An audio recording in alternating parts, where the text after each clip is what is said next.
Shalom Bapak Saudara yang terkasih dalam Tuhan. Sebelum kita merenungkan firman Tuhan hari ini, mari kita berdoa. Bapa dalam surga, kami bersyukur buat hari ini, kami bersuka cita. Hari ini kami mendengarkan firman-Mu, berkati kami Tuhan. Tenangkan hati dan pikiran kami, biarlah Roh Kudus-Mu Tuhan, yang terus memberikan kami hikmat untuk mengerti kebenaran firman-Mu hari ini. Di dalam nama Tuhan Yesus kami berdoa. Amin. Judul renungan kita hari ini, menjadi berkat. Landasan firman Tuhan di dalam 1 Tesalonika 5 ayat 15. Begini firman Tuhan. Perhatikanlah supaya jangan ada orang yang membalas jahat dengan jahat, tetapi usahakanlah senantiasa yang baik terhadap kamu masing-masing dan terhadap semua orang. Bapak Ibu dan Saudara, satu kali ada sebuah cerita sederhana di mana seorang anak yang menaruh sebuah botol air minum di meja gurunya setiap pagi. Nah, ketika ditanya alasannya, lalu anak itu berkata, "Saya hanya ingin membuat hari guru saya lebih ringan." Perbuatan kecil ini membuat hati gurunya terharu dan termotivasi. Hal yang tampak sederhana tetapi menjadi berkat besar. Demikian juga dengan hidup kita. Kadang kita berpikir bahwa untuk menjadi berkat harus melakukan hal yang besar. Padahal kebaikan kecil yang kita lakukan dengan tulus bisa berdampak besar bagi orang lain.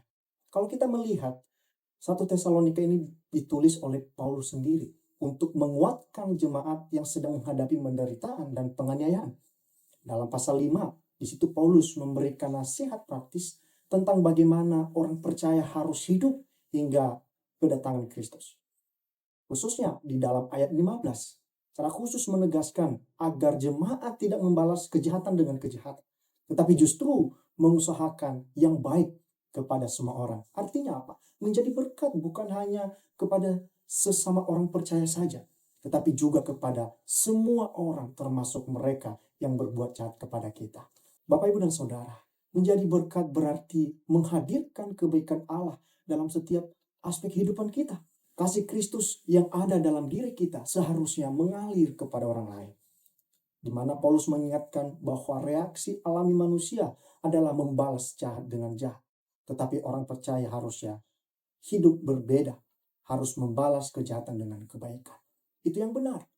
Saudara yang terkasih, dalam kehidupan kita sehari-hari, kita bisa menjadi berkat melalui sikap yang sederhana, misalnya menolong tanpa pamrih, menguatkan dengan kata-kata yang membangun, mendoakan orang lain, atau menunjukkan kesabaran kepada mereka yang menyakiti kita.